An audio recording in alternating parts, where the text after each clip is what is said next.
苏婉婉，你这个贱人，竟然敢在婚礼前一天撤走所有投资！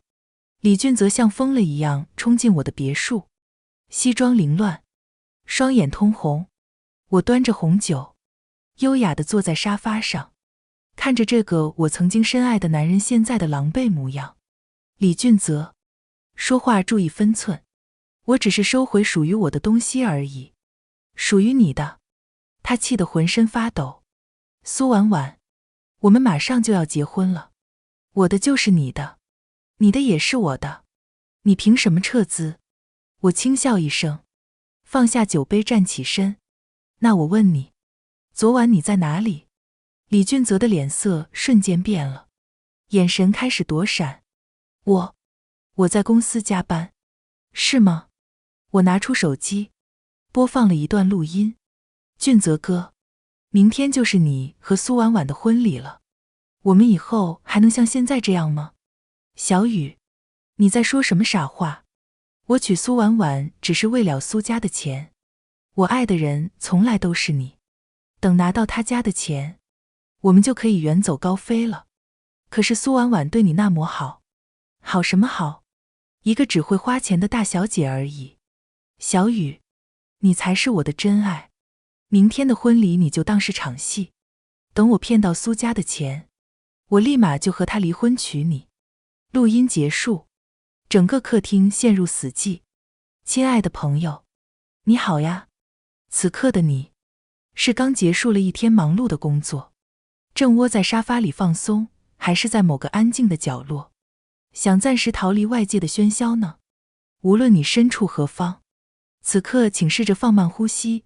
欢迎来到心灵小书馆，这里没有厚重的典籍，没有复杂的理论，只有一本本藏着温柔与力量的小书，和一段专属于你的与心灵对话的时光。喜欢我的朋友，欢迎点击订阅分享。那我们故事开始。李俊泽的脸色惨白如纸，他张了张嘴，想要解释什么。俊泽哥，婉婉姐，你怎么会有这个录音？一个娇滴滴的声音从门口传来。我的表妹苏雨穿着一条粉色连衣裙，楚楚可怜地走了进来。她的肚子已经微微隆起，至少有4个月了。表姐，这个录音是假的，对不对？俊泽哥说过他最爱的是你。苏雨眼中含着泪水，一脸无辜的模样。我冷眼看着这对狗男女的表演。如果是1个小时前，我可能还会被他们的话术感动，觉得自己误会了他们。但是刚才在酒店门口，我亲眼看到李俊泽小心翼翼地扶着苏雨上车，那温柔的模样是我从来没有见过的。我跟着他们到了苏雨的公寓，躲在窗外偷听到了那段对话。原来从3年前开始，他们就在我背后偷情。原来我以为的真爱，不过是一场精心策划的骗局。原来我在他眼中，只是一个会下金蛋的傻鹅。苏雨，演戏演够了吗？我走到他面前，你肚子里的孩子是谁的？你心里清楚。苏雨下意识地护住肚子，脸色变得慌张。表姐，你在说什么？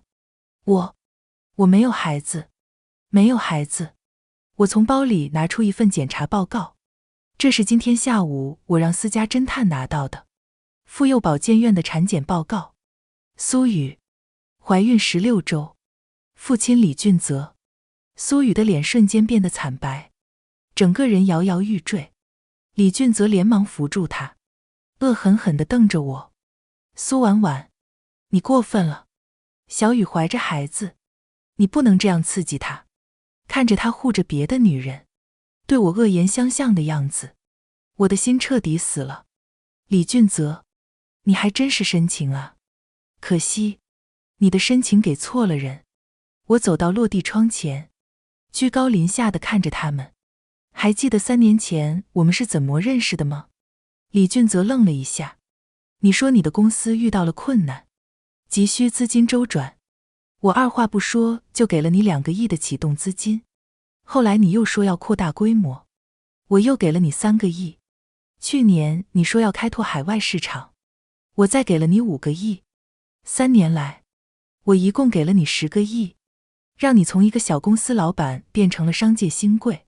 李俊泽的脸色越来越难看。现在你告诉我，这一切都是为了骗我的钱？婉婉，不是这样的。李俊泽想要解释。闭嘴！我冷喝一声。我还没说完。我从茶几上拿起一叠档，这是我刚刚签署的档。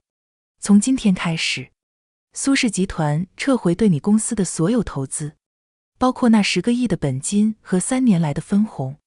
另外，根据我们签署的投资协议，如果你违反忠诚条款，还需要支付违约金5个亿。也就是说，李俊泽，你现在欠我15个亿。李俊泽听到这个数字，整个人都傻了。不可能！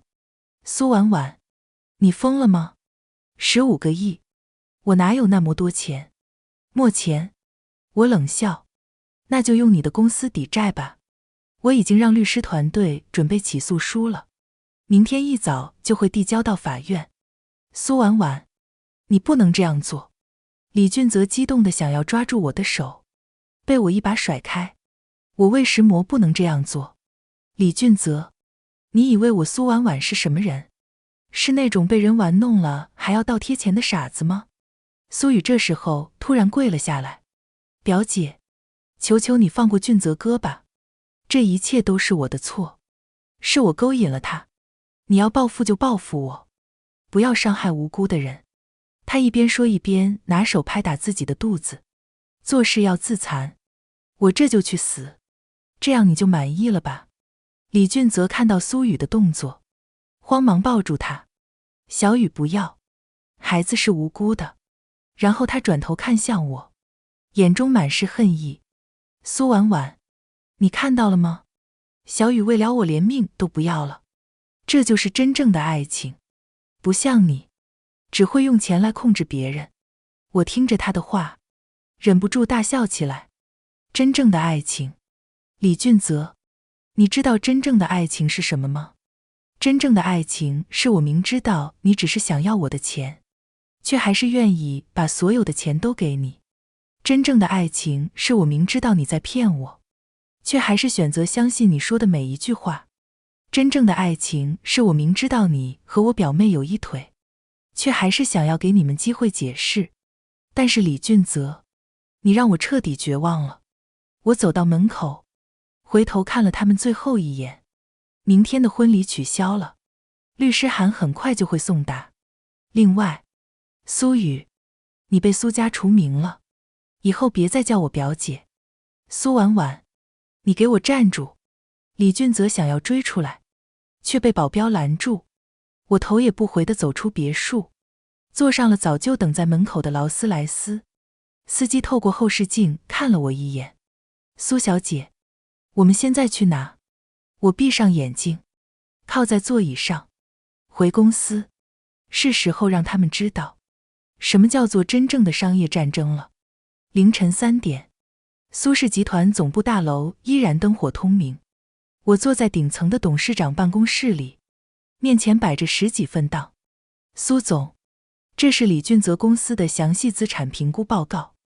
助理林秘书放下档，按照目前的市值，他的公司总价值约为8个亿。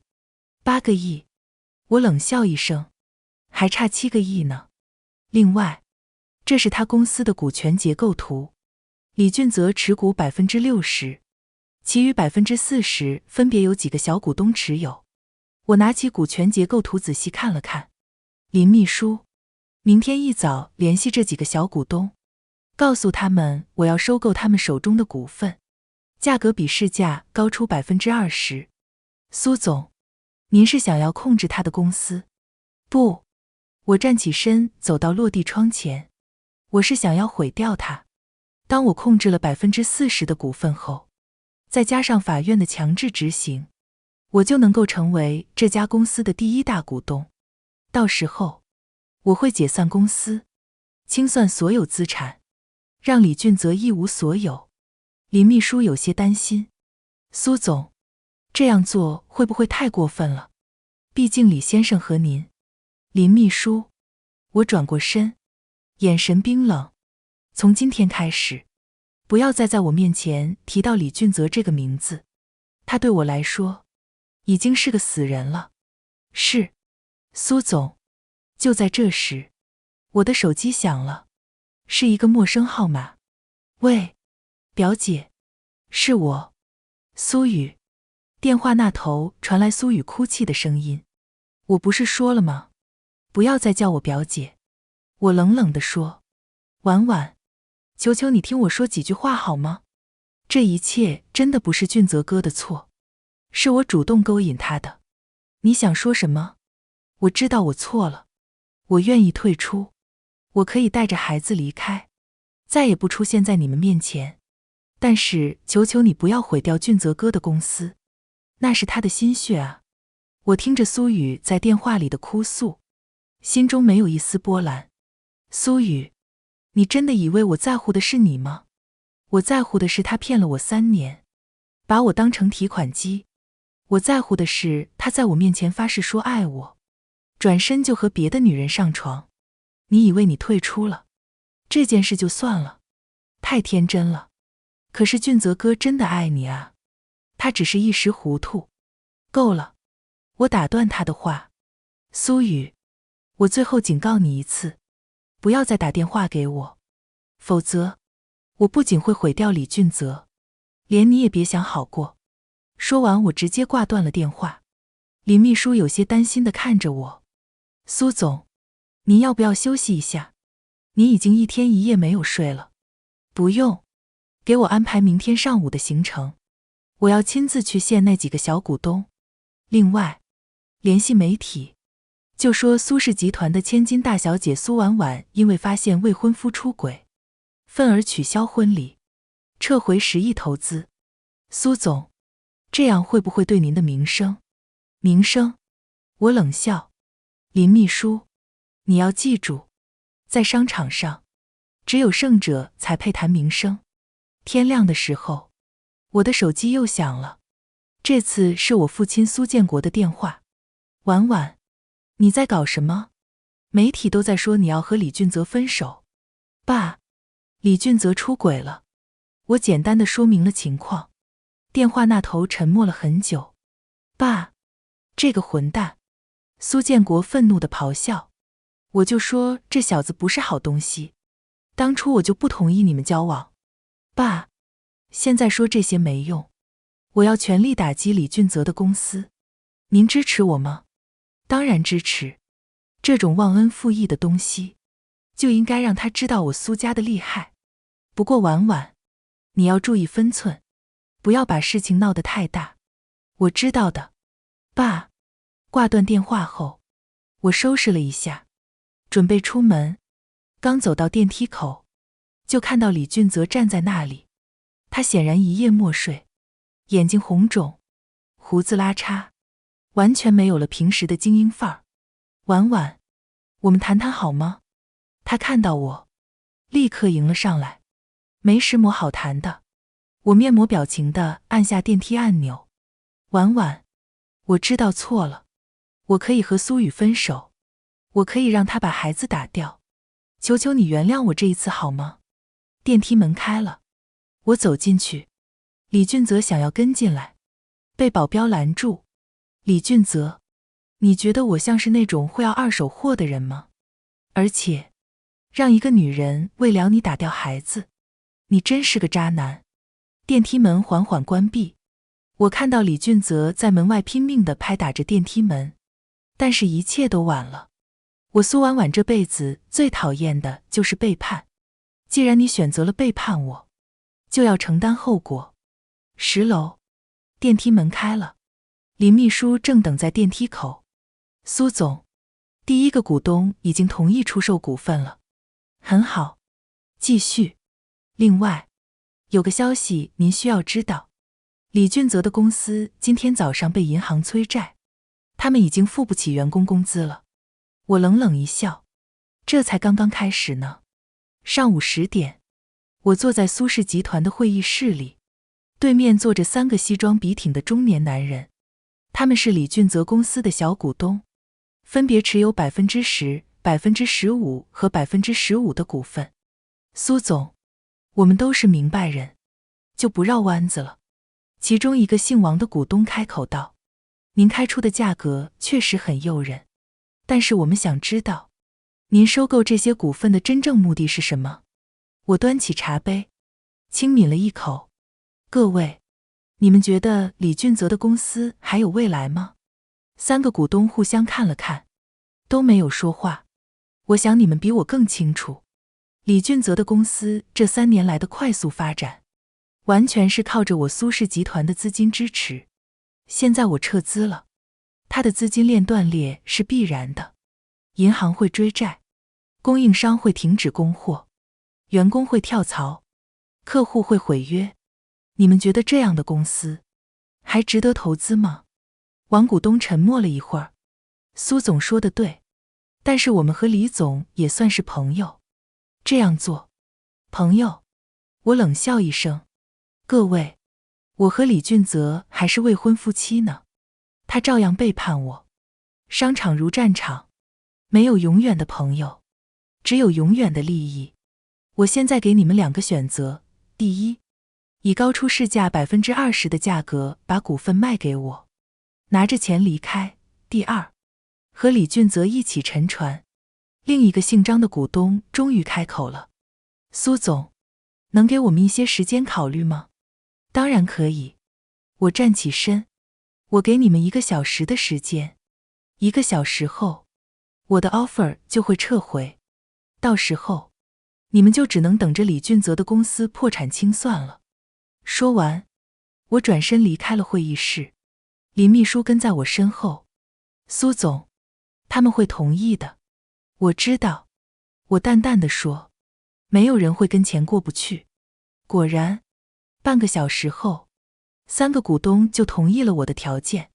中午12点，我以高出市价 20% 的价格，收购了李俊泽公司 40% 的股份。现在，我和李俊泽各持 40% 的股份，剩下 20% 属于几个小投资者。但是关键在于，法院即将强制执行我的债权，到时候李俊泽的股份也会被拍卖。也就是说，我很快就会成为这家公司的控制人。刚回到办公室，林秘书就急匆匆地跑了进来。苏总，出事了。什么事？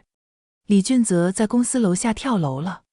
我手中的茶杯差点掉在地上。什么？他死了吗？没有，被安全气垫接住了，现在正在医院抢救。我沉默了几秒钟。知道了。苏总，我们要不要去医院看看？不用，我冷冷地说。一个连死都不敢死的人，还指望他做什么？但是苏总，现在外面有很多记者，他们都在说您逼死了李俊泽。我皱了皱眉头，这确实是个麻烦。如果李俊泽真的死了，那我确实会被舆论谴责。但是他没死，那这就是一场作秀。林秘书，马上联系公关部，让他们准备一份声明。另外，找几个李俊泽公司的前员工，让他们爆料李俊泽这3年来是怎么挥霍我的投资的。是，苏总。下午3点，我正在办公室处理档，苏雨突然冲了进来，保镖想要拦住他，被我摆手制止了。表姐，你满意了吗？俊泽哥现在生死不明，你高兴了吗？苏雨眼睛红肿，显然哭了很久。苏雨，首先，我说过不要再叫我表姐。其次，李俊泽的死活与我无关。怎么无关？是你逼他的。你撤资，你收购股份，你让他一无所有，我让他一无所有。我冷笑。苏雨，你搞清楚，是他先背叛的我。我给了他10亿，让他从一个小公司老板变成了商界新贵。我爱了他3年，把他当成生命中最重要的人。而他呢？为了钱接近我，为了钱欺骗我，为了钱和我订婚。现在我收回属于我的东西，反而成了我的错。苏雨被我对得哑口无言，过了一会儿才说，可是俊泽哥真的爱你，他只是一时糊涂。够了，我打断他的话。苏雨，你知道李俊泽为什么会跳楼吗？不是因为失去了公司，不是因为失去了金钱，而是因为他发现自己失去了利用价值。他以为跳楼能够博取同情，能够让我心软，能够让我重新原谅他。但是他错了。我站起身，走到苏雨面前。我苏婉婉这辈子最讨厌的就是背叛和欺骗。你们既然选择了背叛我，就要承担后果。而且，苏雨，你别装无辜了。你以为我不知道这3年来你们是怎么联手骗我的吗？苏雨的脸色瞬间变得惨白。你在说什么？我从抽屉里拿出一份调查报告，这是我让私家侦探调查的结果。3年前，是你主动联系李俊泽，告诉他我的身份和财产状况，是你给他出主意，让他制造偶遇，让他假装公司遇到困难，甚至连他向我求婚的时机和方式，都是你策划的。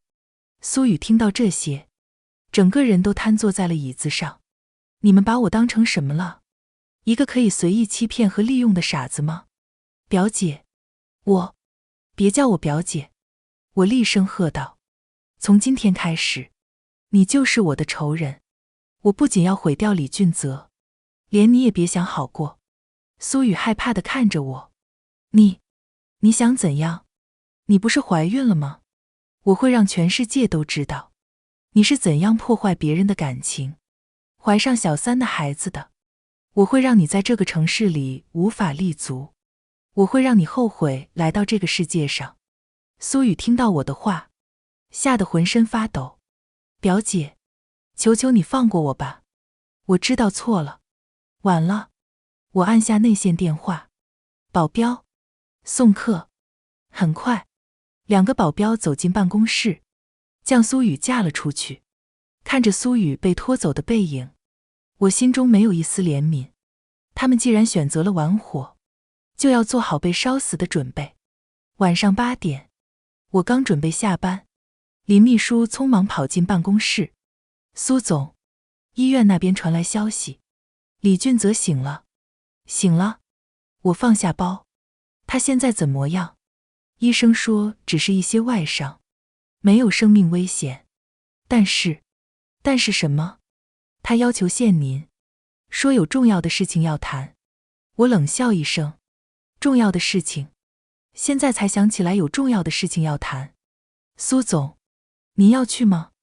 我考虑了一下。去，我倒要看看他还能玩什么花样。半个小时后，我到达了市中心医院。李俊泽躺在 VIP 病房里，头上缠着绷带，看起来很虚弱。苏雨坐在床边照顾他，看到我进来，立刻站起身想要说话。出去。我冷冷地看着他。表姐，我说，出去。苏雨看了看李俊泽，然后默默地离开了病房。房间里只剩下我和李俊泽。婉婉，你来了。李俊泽挣扎着想要坐起来。别装了。我坐在离他最远的椅子上。说吧，什么重要的事情？李俊泽沉默了一会儿，然后开口道，婉婉，我知道我错了，我知道我伤害了你，但是我想告诉你一个秘密。什么秘密？其实，我从来没有爱过苏雨。我愣了一下。你说什么？我说，我从来没有爱过苏雨，包括和他在一起，都是有原因的。李俊泽挣扎着坐起来，眼神异常认真。3年前，是苏雨主动找到我，说要帮我追到你。他说他了解你的性格，知道什么样的男人你会喜欢。他帮我策划了所有的偶遇，教我如何打动你。但是作为回报，他要求我必须和他保持关系。我听着他的话，心中涌起一阵怒火。所以你的意思是，你是被苏雨胁迫的？不是胁迫，是是交易。李俊泽低下头，他帮我得到你，我给他想要的生活。可笑。我冷笑一声。李俊泽，你觉得我会相信这种鬼话吗？这是真的。婉婉，你想想，如果我真的爱苏雨，为什么要选择你？你比她漂亮吗？你比她温柔吗？我选择你，就是因为你有钱，但是我也渐渐爱上了你。只是苏雨威胁我，如果我不和他在一起，他就会告诉你真相。我静静地听着他的解释，心中却越来越愤怒。所以你是想说，你们两个都是受害者，我才是那个傻子？不是的，婉婉，我是想告诉你，真正的幕后黑手是苏雨。他嫉妒你从小就比他优秀，嫉妒你有钱有地位，所以他想要毁掉你。和我在一起只是第一步，他的最终目的是要取代你在苏家的地位。李俊泽越说越激动。婉婉，你要小心苏雨，他比你想象的更危险。我站起身，走到窗边，外面已经完全黑了，城市的霓虹灯闪烁着，就像人心一样复杂。李俊泽，就算你说的都是真的，那又怎样？怎样？婉婉，我们可以重新开始啊。既然我们都是受害者，为什么不能原谅彼此呢？原谅？我转过身，眼神冰冷。李俊泽，你还是不明白，我恨的不是你爱上别人，而是你从一开始就在骗我。我恨的不是你选择了苏雨，而是你把我当成了提款机。就算苏雨是幕后黑手，那你呢？你就没有选择的权利吗？3年来，每一次我给你钱，你都是心安理得的收着；每一次我对你表达爱意，你都是虚假的回应着；每一次我们亲密接触，你想的是我还是苏雨？李俊泽被我的话堵得哑口无言。婉婉，别说了。我打断他的话。李俊泽，不管是谁的主意，你都选择了欺骗我，这就足够了。我拿起包准备离开。婉婉，等等。李俊泽突然叫住我，我还有一个秘密要告诉你。你还有什么秘密？李俊泽犹豫了一下，然后说道，苏雨肚子里的孩子不是我的。我愣住了。你说什么？孩子不是我的？李俊泽的眼中闪过一丝痛苦。虽然我和苏雨有关系，但是我们一直很小心，不可能怀孕。那孩子是谁的？我不知道，但是我怀疑是你们家的司机老刘。老刘？我震惊了。怎么可能？我见过他们在一起，很亲密的样子，而且苏雨经常找借口去你家，其实就是为了陷老刘。我的脑子有些混乱。老刘是我家的司机，今年40多岁，已婚有子。如果苏雨真的和他有关系，那这件事就太复杂了。你有证据吗？没有确凿的证据，但是你可以去查。李俊泽看着我。婉婉，苏雨比我们想象的更恶毒，他在玩一盘很大的棋。我沉默了很久，然后开口道，就算你说的都是真的，也改变不了你背叛我的事实。李俊泽，我们之间已经结束了，法院的执行书很快就会下来，你的公司我会接管，至于苏雨，我会处理的。说完，我头也不回地离开了病房。走出医院，我坐在车里，脑子里一片混乱。如果李俊泽说的是真的，那苏雨的目的到底是什么？如果孩子真的不是李俊泽的，那他为什么要这样做？还有老刘，他在这件事中扮演什么角色？我拿出手机，拨通了私家侦探的电话。陈探长，我要你帮我调查一个人，苏雨，还有我家的司机刘建国，我要知道他们之间的关系，越详细越好。3天内，我要看到结果。挂断电话，我靠在座椅上闭上了眼睛。这场游戏，比我想象的更复杂。但是不管有多复杂，我都要查清真相，因为我苏婉婉最讨厌的就是被人当傻子玩弄。第二天早上，我刚到公司就接到了一个意外的电话。苏小姐吗？我是市第一医院的护士，李俊泽先生要求我转告您一个消息。什么消息？他说苏雨昨晚流产了，孩子没了。我握着手机的手一紧。什么时候的事？昨晚11点左右。大出血，抢救了3个小时才脱离危险。挂断电话，我陷入了沉思。这个时机太巧合了。昨天李俊泽刚告诉我孩子可能不是他的，今天苏雨就流产了。这是意外，还是故意的？林秘书走进办公室。苏总，陈探长来了，说有重要发现，让他进来。陈探长是我雇佣的私家侦探，40多岁，经验丰富。苏小姐，我连夜调查了您要求的2个人，确实有重大发现。他放下一个当袋。首先，关于苏雨和您家司机刘建国的关系，经过调查，他们确实有不正当关系，而且已经持续了1年多。我打开当袋，里面有很多照片。照片上，苏雨和老刘在酒店开房，在车里亲吻，在公园里拥抱。另外，我还查到了他们的通话记录和转账记录。在过去1年里，苏雨给刘建国转账总计50万元。我看着这些证据，心中五味杂陈。还有吗？有。陈探长又拿出一份报告。我调查了苏雨的银行账户，发现了一个奇怪的现象。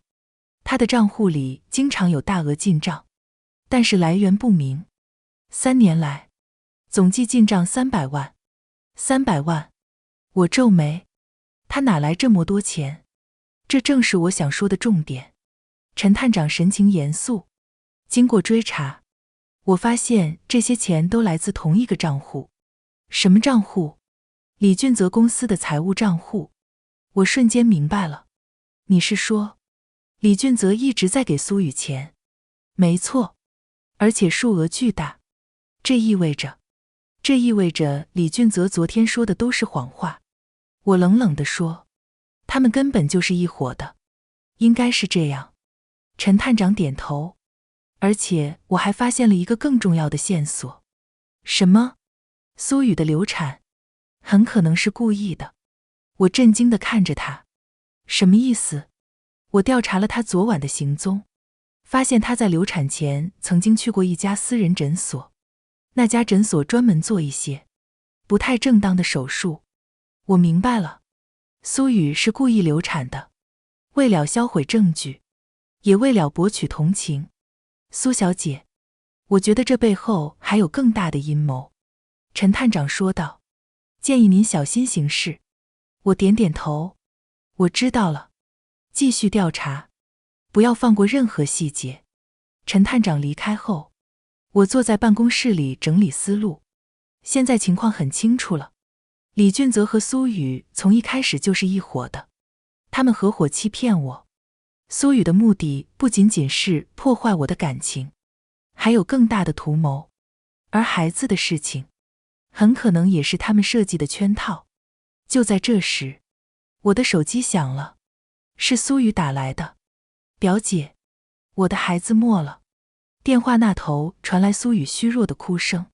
我知道了，我冷冷地说。表姐，我知道你恨我，但是孩子是无辜的啊。苏雨，别演了。我打断他的话。我都知道了。电话那头突然安静了。知道什么？知道你和老刘的关系，知道李俊泽给你的300万，也知道你是故意流产的。苏雨沉默了很久，然后突然笑了起来。既然你都知道了，那我也没必要装了。他的声音完全变了，不再虚弱，而是充满了恶毒。苏婉婉，你以为你很聪明吗？你以为查到这些就能改变什么吗？我告诉你，这一切才刚刚开始。你想要什么？我冷静地问。我要你在苏家的一切地位。苏雨毫不掩饰地说，我要成为苏家真正的继承人。可笑，我冷笑，就凭你，就凭我知道一个你永远不知道的秘密。什么秘密？关于你身世的秘密。苏雨的声音充满了得意。苏婉婉，你想知道你的真正身世吗？我的心跳突然加速。你在胡说什么？我没有胡说。你以为苏建国真的是你的父亲吗？你以为你真的是苏家的血脉吗？苏雨，你疯了。我没疯，我很清醒。苏雨狂笑道。苏婉婉，你知道你为什么从小就和苏建国长得不像吗？你知道为什么苏建国对你那么好吗？因为他根本不是你的父亲。我感觉整个世界都在旋转。你有什么证据？当然有证据。DNA 检测报告，医院的出生记录，还有当年的知情人。这些证据现在都在我手里。苏婉婉，如果这些证据公开，你觉得你还能继承苏家的财产吗？我努力让自己冷静下来。你想要什么？很简单，把苏氏集团的控制权交给我，然后你从苏家滚出去。作为回报，我会永远保守你的身世秘密，否则我会让全世界都知道，堂堂苏家的千金大小姐其实是个野种。我握紧了拳头。你给我时间考虑。好，我给你3天时间。苏雨得意地说。3天后，我要看到你的答案。苏婉婉，别想着找人灭口，我已经把证据藏在安全的地方了。如果我出了任何意外，这些证据会自动公开。挂断电话，我瘫坐在椅子上。苏雨的话像雷击一样击中了我。如果我真的不是苏建国的女儿，那我的人生意义是什么？如果我真的没有继承权，那我还有什么？但是很快，我就冷静了下来。不管我的身世如何，我都是我。我苏婉婉靠的不是血缘，而是能力。而且，苏雨以为他掌握了我的命门，但他不知道，我也有他的把柄。我拿起电话，拨通了一个号码。陈探长，我需要你帮我做一件事。什么事？我要你查清楚我的身世，越详细越好。另外，全面调查苏雨这3年来的所有活动，我要找到他的弱点。苏小姐，这可能需要一些时间，我给你1周时间。钱不是问题。挂断电话，我站起身走到落地窗前。这场游戏远比我想象的复杂，但是不管多复杂，我都要赢，因为我是苏婉婉，我从来不服输。3天后的晚上，我按照苏雨的要求来到了一家高档咖啡厅，他已经在那里等我了，脸色看起来好了很多，显然流产对他的影响不大。表姐，你来了。苏雨笑着站起来，不过很快就不能这样叫你了。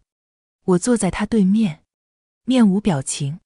说吧，你的条件很简单，明天上午10点，你在苏氏集团董事会上宣布辞去董事长职务，并推荐我接任，理由就说是你要出国发展，需要有人代为管理，然后你把手中的股份全部转让给我，我会给你一个合理的价格。苏雨说得轻松，仿佛在谈论天气。你觉得董事会会同意吗？我冷冷地问。他们必须同意。苏雨得意地笑了，因为他们不会希望苏氏集团的声誉受损。一旦你的身世曝光，苏氏集团的股价会大跌，所有人都会受损失。为了止损，他们会选择支持我。我点点头。你想得很周到。当然，我准备了3年呢。苏雨端起咖啡。苏婉婉，其实我一直很佩服你，从小到大，你都比我优秀，比我漂亮，比我聪明，所有人都喜欢你，而我只能活在你的阴影里。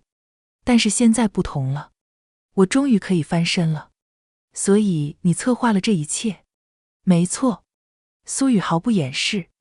3年前我就开始计划了，首先派李俊泽接近你，让你爱上他，然后慢慢掏空你的钱。同时我暗中收集你的身世证据，为今天做准备。最精彩的是老刘那个棋子，你们家养了他10几年，他对苏家的内情了若指掌。通过他，我知道了很多你不知道的秘密。我听着他的话，心中越来越冷，包括我的身世。当然，这是最重要的一个秘密。苏雨眼中闪着得意的光芒。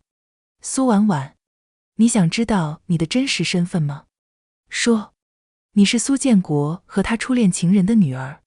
那个女人叫林雪，是苏建国的大学同学。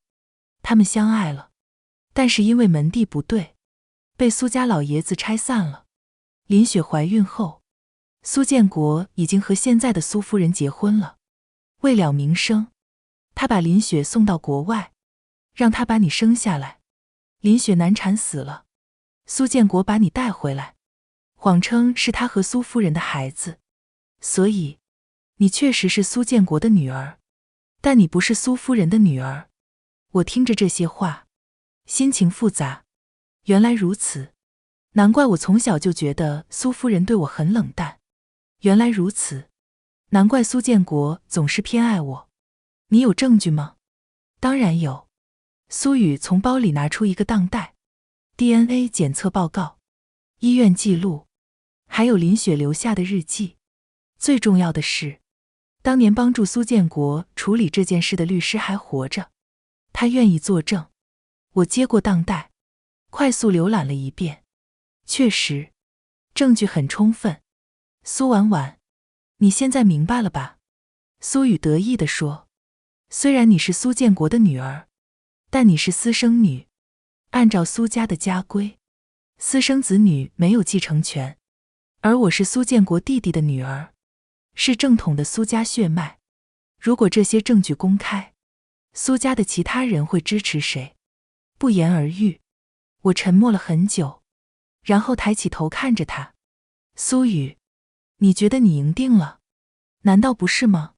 苏雨笑得很得意。你还有什么底牌？我也笑了，从包里拿出一个录音笔。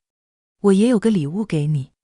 我按下播放键，苏雨和李俊泽的对话从录音笔里传出来。小雨，这次的计划太冒险了，万一苏婉婉发现怎么办？不会的，她那么傻，根本想不到我们会联手骗她。可是如果她的身世曝光，我们也会受牵连的。放心，我有后路，就算事情败露，我也有办法脱身。什么后路？我在海外有账户，已经转移了5000万，就算苏家不要我，我也能过上好日子。录音结束，苏雨的脸色变得惨白。你什么时候录的？昨天晚上，在医院。我冷冷地说，你们以为在病房里说悄悄话没人听见？太天真了。苏雨慌了，这证明不了什么，是吗？我又拿出一份档。那这个呢？这是陈探长调查到的，你和李俊泽3年来的所有转账记录，还有你们联合欺骗我的所有证据。苏雨，你觉得如果这些证据交给警方，你们会面临什么？苏雨彻底慌了。你想怎样？我想怎样？我站起身，居高临下地看着他。我想让你知道，什么叫做真正的绝望。你不是想要苏家的财产吗？我成全你。从明天开始，我会公开我的身世，主动放弃继承权。但是同时，我也会公开你和李俊泽的所作所为，让全世界都知道你是怎样的一个人。苏雨听到我的话，整个人都崩溃了。不要这样。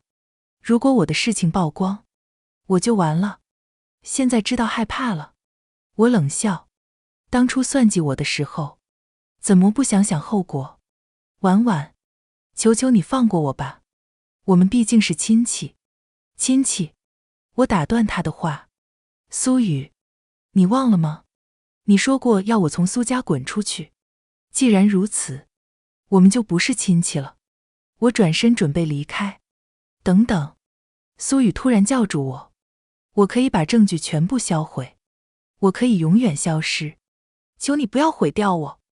我回头看了他一眼。晚了，苏雨，你应该知道我的性格，我最讨厌的就是背叛。既然你选择了背叛我，就要承担后果。明天上午，所有的真相都会大白，你和李俊泽都会为自己的行为付出代价。说完，我头也不回地离开了咖啡厅。走出门的那一刻，我感到前所未有的轻松。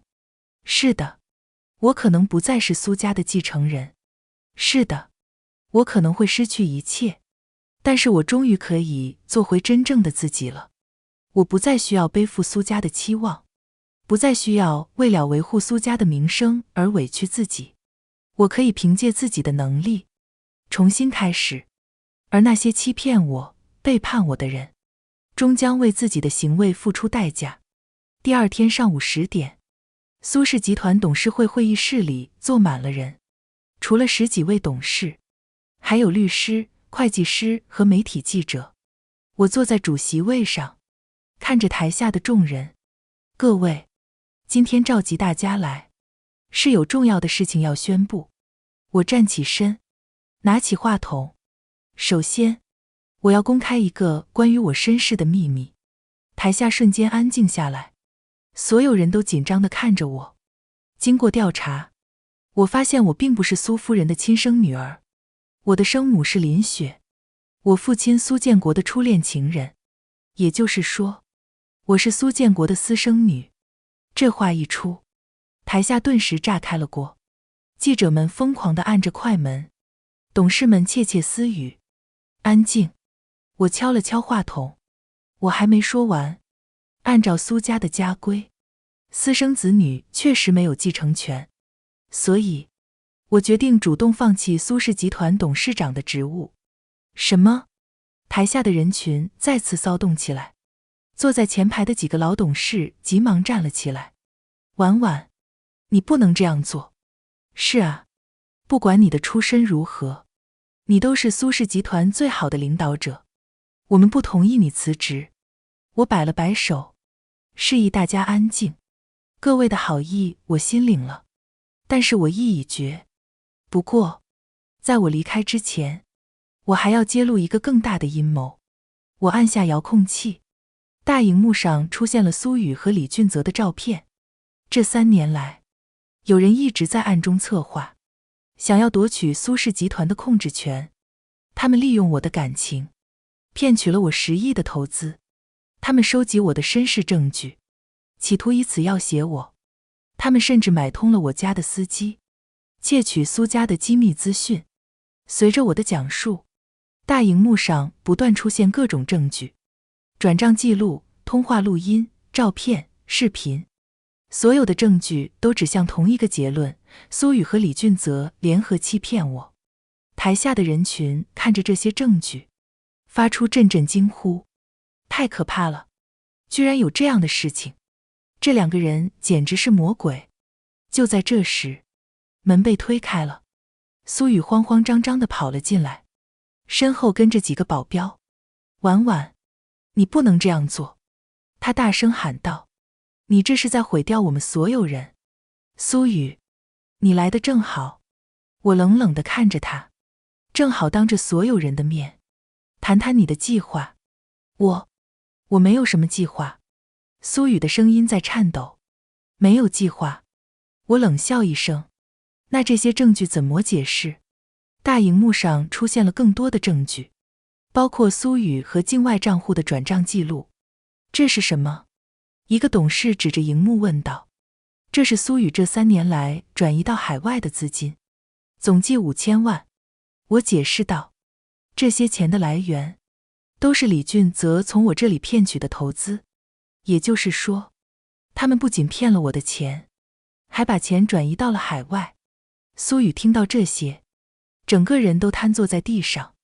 不是这样的，你们听我解释。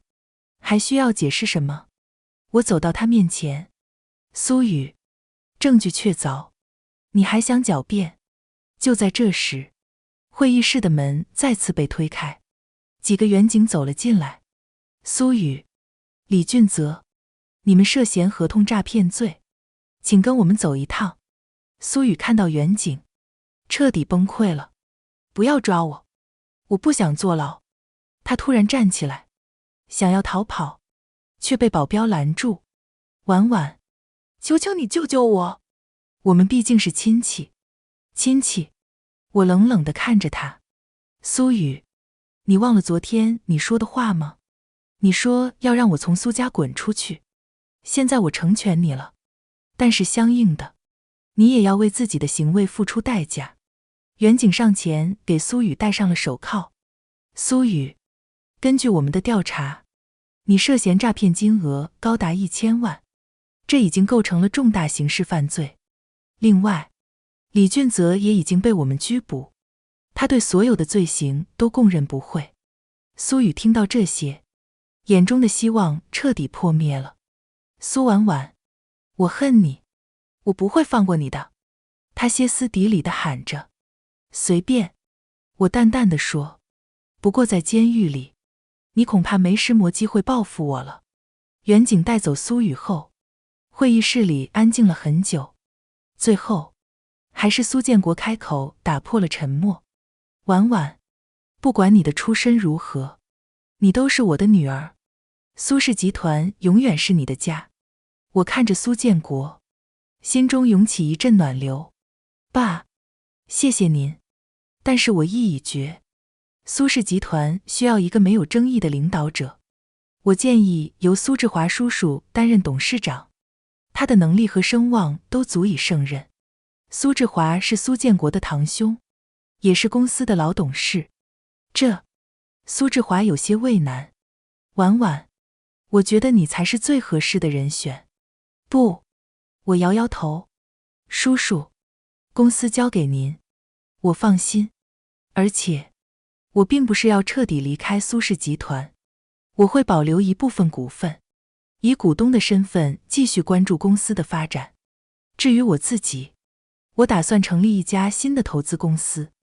听到我的话，台下的董事们纷纷点头表示理解。婉婉，如果你需要任何帮助，尽管开口。是啊，苏氏集团永远支持你，我们相信你一定能够创造新的辉煌。看着这些熟悉的面孔，我心中满怀感激。谢谢大家。会议结束后，我回到了办公室。林秘书走过来，眼中含着泪水。苏总，我舍不得您离开。林秘书，谁说我要离开了？我笑着说，我只是换个身份而已。新公司成立后，你愿意跟着我吗？当然愿意。林秘书激动地说，不管您去哪里，我都跟着您。我拍了拍他的肩膀，然后走到落地窗前。外面是繁华的都市，车水马龙，人来人往。3年前，我被爱情蒙蔽了双眼，差点失去了一切。但是现在，我终于看清了真相，找回了自己。虽然失去了10亿，虽然失去了苏氏集团的控制权，但是我得到了更宝贵的东西。我得到了真相，得到了自由，得到了重新开始的机会。最重要的是，我知道了什么人值得信任，什么人应该远离。我拿出手机，拨通了一个号码。陈探长，帮我查一下，最近有哪些有潜力的初创企业需要投资？另外，帮我物色一些靠谱的商业伙伴。我要重新开始了。1个月后，我的新公司晚晴投资正式成立。公司位于金融中心的一栋高级写字楼里，虽然规模不大，但是装修精致，环境优雅。林秘书成了我的执行总监，陈探长也被我挖来担任风控总监。除此之外，我还招聘了几个有经验的投资经理和财务专家。虽然团队不大，但都是精兵强将。苏总，今天有3个专案方要来谈融资。林秘书递给我一份档，都是您之前看好的初创企业。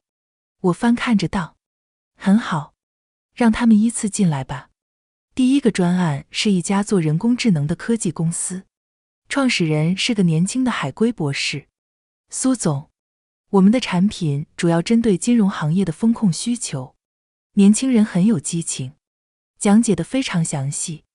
我认真听着，不时提出一些问题。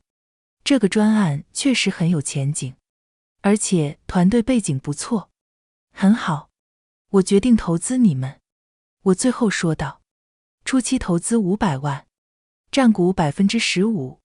年轻人听到我的话，激动得差点跳起来。谢谢苏总，谢谢您的信任。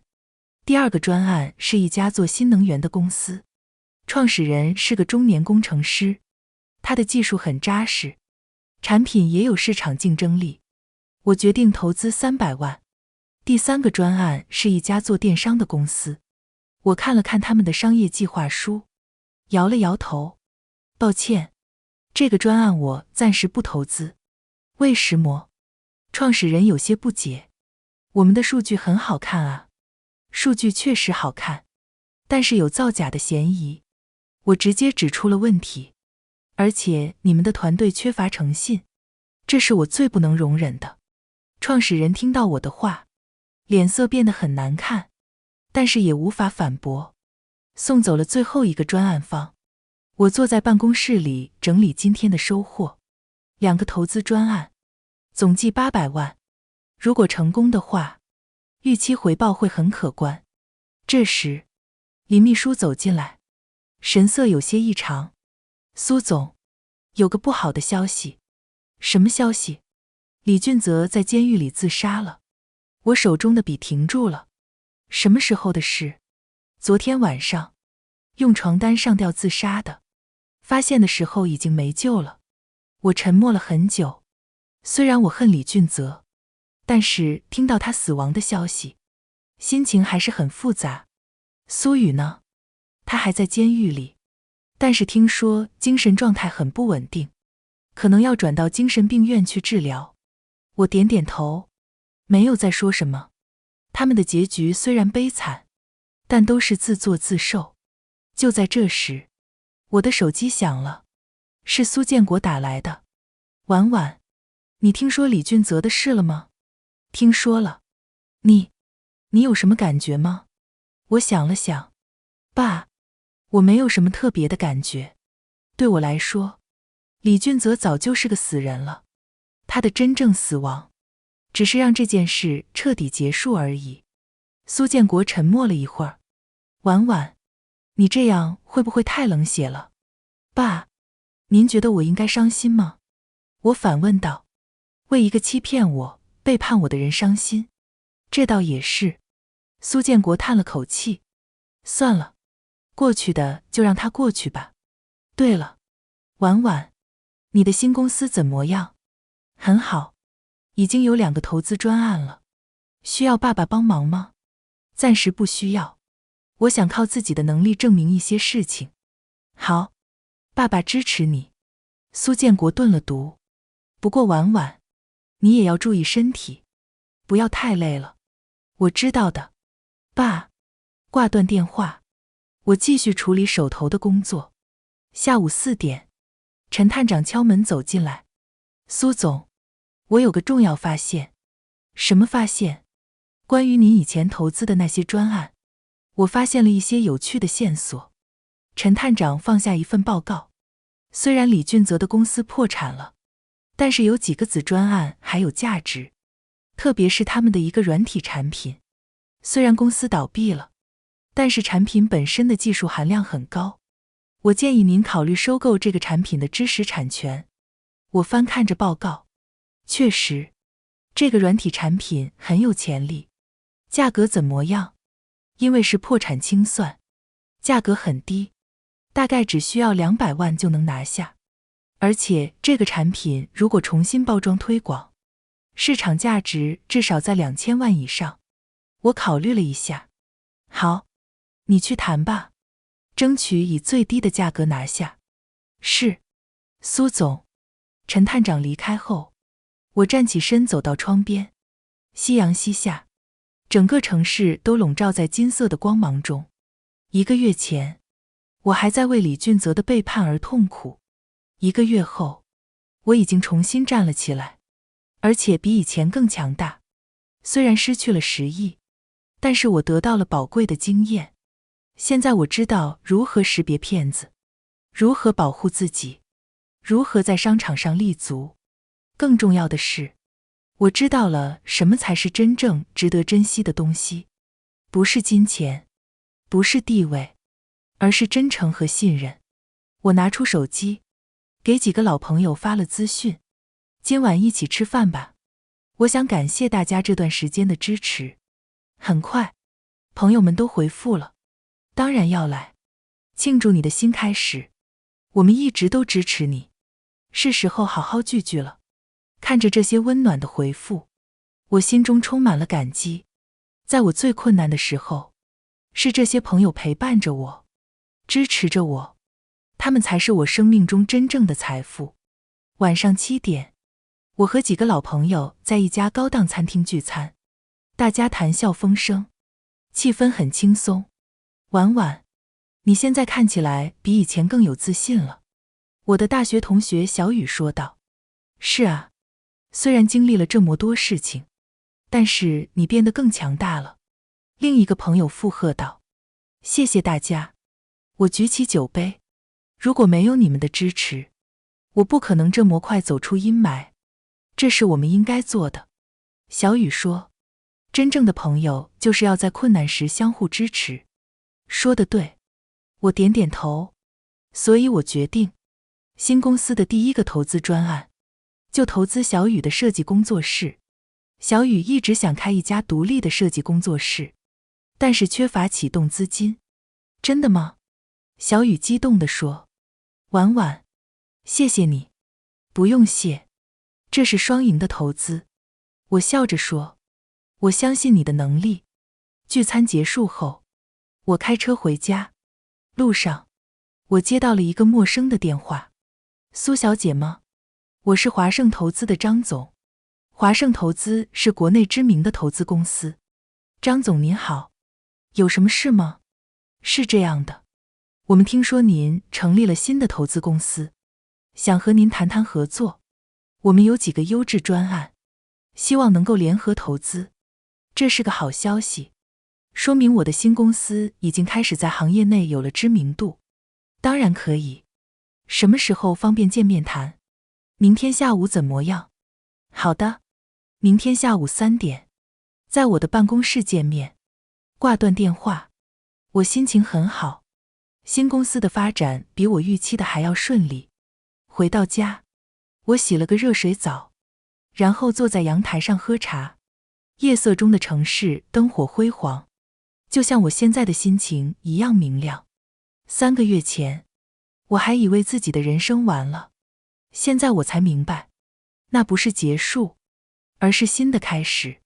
失去10亿算什么？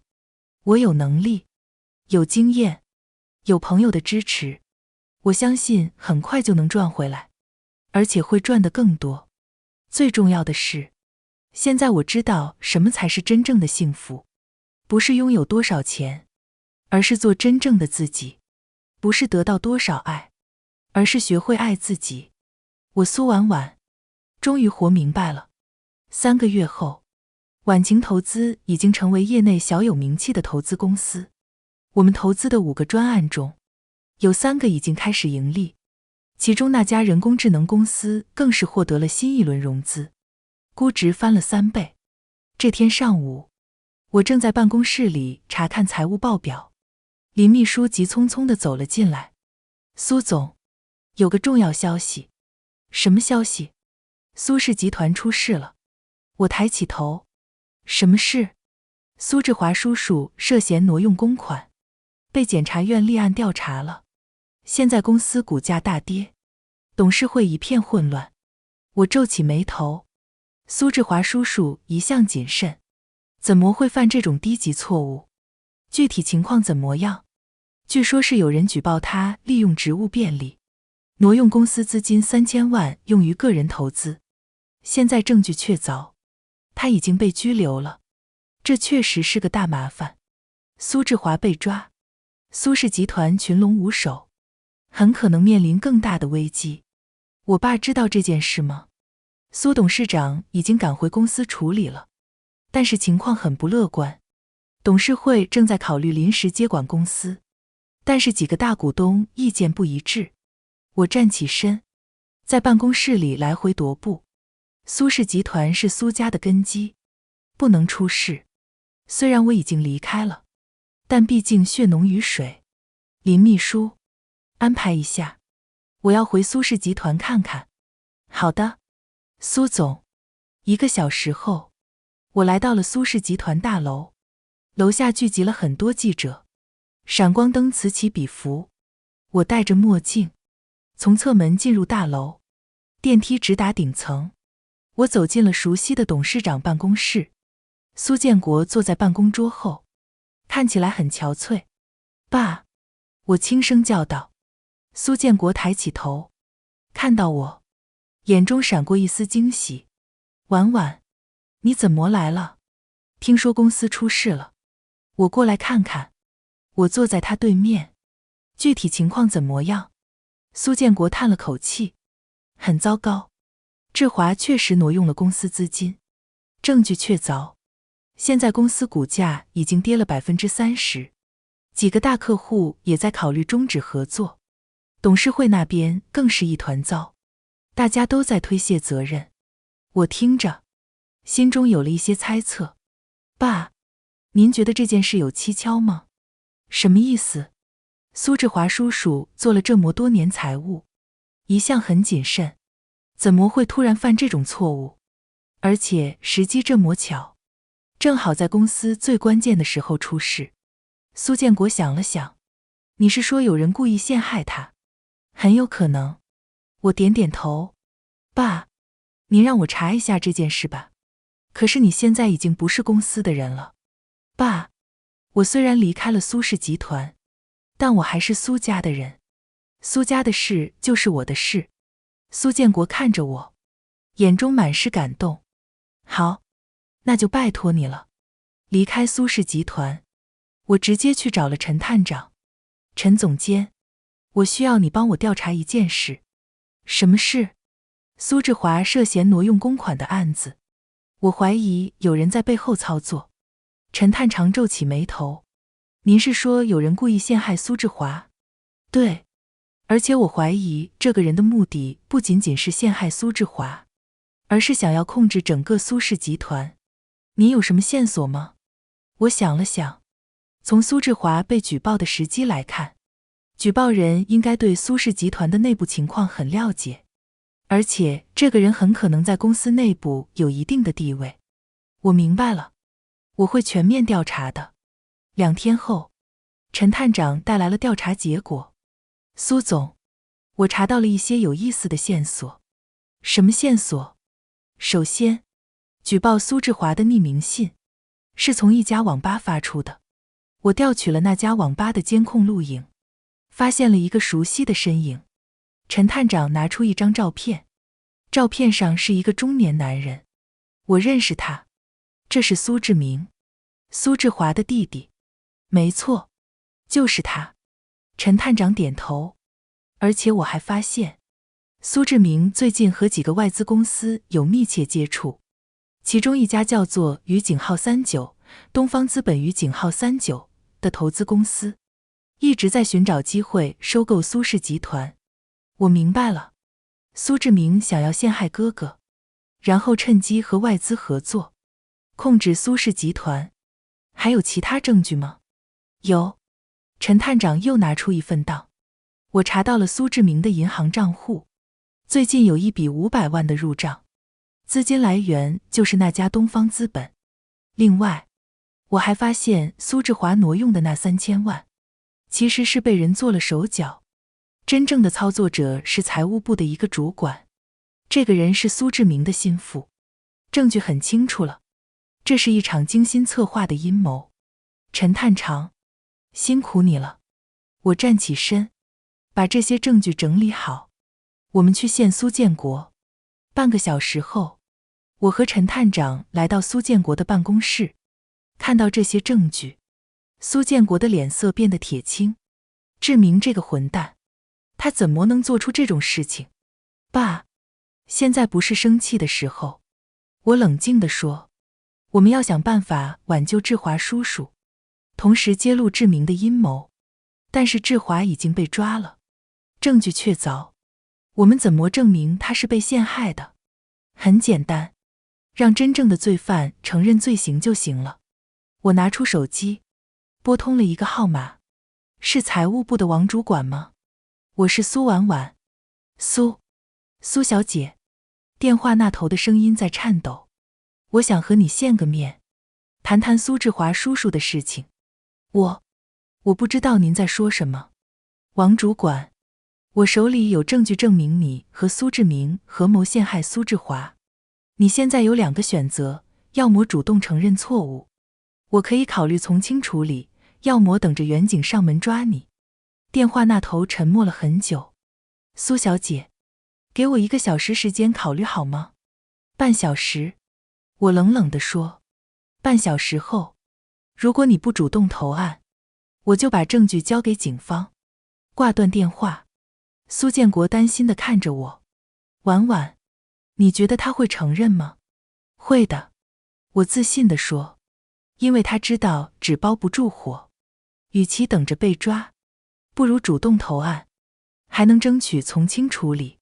果然，20分钟后，王主管就来到了苏建国的办公室。他跪在地上，痛哭流涕地承认了自己的罪行。苏董事长，是我对不起您，是我对不起苏志华总监，都是苏志明指使我做的。他说只要陷害了苏志华，就给我1000万。我一时鬼迷心窍，就答应了。有了王主管的证词，加上陈探长收集的证据，苏志华的冤屈很快就被洗清了。警方立即释放了苏志华，同时对苏志明展开调查。当天晚上，苏志明就被抓了。这件事很快就传开了，媒体纷纷报道苏氏集团内部的权力斗争。但是由于真相大白，苏氏集团的股价不仅没有继续下跌，反而开始回升，投资者对公司重新恢复了信心。1周后，苏志华重新回到了董事长的位置。在欢迎他回归的董事会上，他当着所有人的面感谢我。如果不是婉婉及时发现真相，我可能就真的完了。虽然婉婉已经离开了公司，但她永远是苏氏集团的功臣。台下响起了热烈的掌声。会后，苏志华单独找到我。婉婉，这次真的太感谢你了。志华叔叔，这是我应该做的。不管怎么说，你都帮了我一个大忙。苏志华想了想，这样吧，我个人出资1000万，投资你的公司，就当是我的一点心意。我想了想，没有拒绝。好，那就谢谢志华叔叔了。这1000万的投资，让晚晴投资的资金实力大大增强。我们开始考虑投资一些更大规模的专案。回到办公室，林秘书告诉我一个好消息。苏总，那家人工智能公司要上市了。真的吗？我很兴奋。是的，他们的 IPO 申请已经通过了，预计下个月就能上市。按照目前的估值，我们的投资回报至少是10倍。这意味着我最初投资的500万，现在价值5000万，再加上其他几个专案的收益，我的身家已经完全恢复了。而且更重要的是，我现在有了自己的团队，自己的公司，自己的事业。我不再依附于任何人，我就是我自己的主宰。那天晚上，我独自坐在办公室里，看着窗外的夜景。1年前，我还为了李俊泽的背叛而痛不欲生。1年后，我已经完全走出了阴霾，而且变得比以前更强大。这1年来，我学会了很多东西，学会了识人，学会了防范，学会了在商场上立足。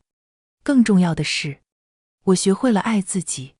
我拿出手机，给自己发了一条资讯：苏婉婉，你真棒。半年后，晚晴投资已经成为业内知名的投资公司，我们管理的资金规模超过了10亿，投资的专案遍布各个行业。那家人工智能公司成功上市后，我们获得了5000万的收益，其他几个专案也都表现不错，公司的整体回报率远超行业平均水准。这天，我正在办公室里准备参加一个行业峰会的演讲稿，作为新锐投资人的代表，我被邀请分享创业和投资的经验。林秘书敲门进来：苏总，有客人要见您。谁啊？是个女士，自称是您的朋友，姓张。我想了想，让她进来吧。门开了，一个熟悉的身影走了进来，是张雅文，我的大学同学，也是李俊泽的前女友。婉婉，好久不见。张雅文笑着走过来。雅文，你怎么来了？我有些意外。张雅文和李俊泽分手后就出国了，这几年一直没有联系。我刚回国，听说你的事情，特地来看看你。张雅文坐在我对面，仔细打量着我。你看起来气色很好，比以前更有自信了。谢谢。我点点头。你这些年在国外怎么样？还不错，在华尔街工作了几年，刚刚回国发展。张雅文顿了读。婉婉，李俊泽的事情我都听说了，你还好吗？很好，我淡淡地说。那些都过去了。是啊，过去了。张雅文叹了口气。其实我早就想告诉你，李俊泽不是个好人。什么意思？当年我们分手，就是因为我发现他和别的女人有暧昧关系，而且他特别势利，总是想着攀附有钱人。可惜当时我没有机会提醒你。我听着他的话，心中没有太大波澜，这些都已经不重要了。雅文，既然你回国了，有什么打算？我想自己创业，做投资。张雅文眼中闪着光芒。听说你现在做得很成功，能不能给我一些建议？当然可以。我点点头。投资这个行业，最重要的是眼光和判断力，还有就是要学会识人，人比专案更重要。我们聊了1个多小时，张雅文确实很有想法，而且有华尔街的工作经验。雅文，如果你真的想做投资，我可以介绍一些机会给你。真的吗？张雅文很兴奋。那太好了。不过我有个建议，你可以考虑先加入一家成熟的投资公司，积累一些本土经验。或者，我想了想，你可以考虑加入我的公司。张雅文听到这话，眼睛亮了。你是说让我加入晚晴投资？对，我们正好需要一个有国际经验的合伙人。如果你愿意的话，我们可以详细谈谈。1周后，张雅文正式加入了晚晴投资，担任国际业务总监。他的加入为公司带来了新的活力。我们开始关注一些国际专案。这天下午，我们在会议室里讨论一个跨境电商专案。这个专案的模式很新颖，而且创始团队有丰富的国际贸易经验。张雅文介绍道：市场前景如何？我问。非常好，特别是在东南亚市场，增长潜力巨大。他们需要多少资金？5000万。我们可以考虑投资1000万，占股20%。我看了看专案资料，确实很有吸引力。好，这个专案我们投了。就在这时，林秘书走进会议室。苏总，有个紧急情况。什么情况？苏氏集团出事了。我心里一紧。又怎么了？苏夫人病重住院了。苏董事长让您赶紧过去。我立刻放下手头的工作，赶到医院。苏建国站在 ICU 病房外，脸色很难看。爸，怎么回事？你妈妈突发心脏病，现在还在抢救。我的心情很复杂。虽然苏夫人不是我的亲生母亲，而且一直对我比较冷淡，但她毕竟养育了我20多年。医生怎么说？情况很危险，让我们做好心理准备。我陪着苏建国在医院里等了一整夜。第二天早上，医生终于出来了，病人脱离危险了，但是需要长期治疗，以后要避免情绪激动，多注意休息。苏建国听到这话，长长的松了一口气。谢谢医生。谢谢。进入病房，苏夫人躺在床上，脸色苍白，但一时清醒。看到我，她的眼中闪过一丝复杂的情绪。婉婉，你来了。妈，您感觉怎么样？还好。苏夫人虚弱地说。婉婉，妈妈要跟你说件事。您说，这些年来，妈妈对你不够好，是妈妈的错。虽然你不是我亲生的，但你一直是个好孩子。妈妈为以前的态度向你道歉。听到这话，我的眼眶湿润了。妈，您别这样说，你也是我的妈妈。苏夫人点点头。婉婉，妈妈希望你能原谅妈妈，也希望你能回到苏家。苏氏集团需要你，苏家也需要你。我握住她的手。妈，我一直都是苏家的人，这个不会改变。至于公司的事情，我会考虑的。1个月后，苏夫人出院了，身体基本恢复，而我也做出了一个重要决定。我决定让晚晴投资和苏氏集团合作，成立一个联合投资基金。这样既能帮助苏氏集团拓展业务，也能让晚晴投资获得更大的发展空间。在合作协议签署仪式上，苏建国当着所有人的面说，婉婉虽然离开了苏氏集团，但她永远是苏家最优秀的女儿。今天的合作，不仅是2家公司的合作，更是苏家的团结。台下响起了热烈的掌声。仪式结束后，我站在苏氏集团大楼的顶层，俯瞰着整个城市。2年前，我还是一个被爱情蒙蔽双眼的傻女人。2年后，我已经成为了一个独当一面的企业家。这2年来，我经历了背叛、痛苦、挫折，但也收获了成长、智慧和成功。我失去了10亿，但我得到了更宝贵的东西。我学会了独立，学会了坚强，学会了爱自己。最重要的是，我明白了一个道理：真正的成功不是拥有多少财富，而是成为更好的自己。真正的幸福不是被别人爱，而是有爱别人的能力。真正的强大不是没有弱点，而是能够从弱点中站起来。我拿出手机，拍了一张夕阳西下的城市照片，发了一条朋友圈，感谢所有的相遇和别离，他们让我成为了今天的我。未来的路还很长，但我已经准备好了。很快，朋友们纷纷点赞和评论。婉婉加油，你是最棒的，真为你骄傲，期待你的下一个精彩。看着这些祝福，我心中充满了温暖。是的，我苏婉婉已经重新站起来了，而且这一次，我站得比以前更高，更稳。未来还有无限可能，我相信自己能够创造更大的奇迹，因为我知道，真正的力量来自内心，而不是外在的条件。只要内心足够强大，就没有什么困难能够打倒我。这就是我的故事，一个关于背叛与重生，关于失去与收获，关于绝望与希望的故事。希望每一个看到这个故事的人，都能从中获得力量。在面对困难时，不要放弃，要相信自己能够创造美好的未来。因为人生最美好的，不是你拥有什么，而是你经历了什么，以及你从这些经历中学到了什么。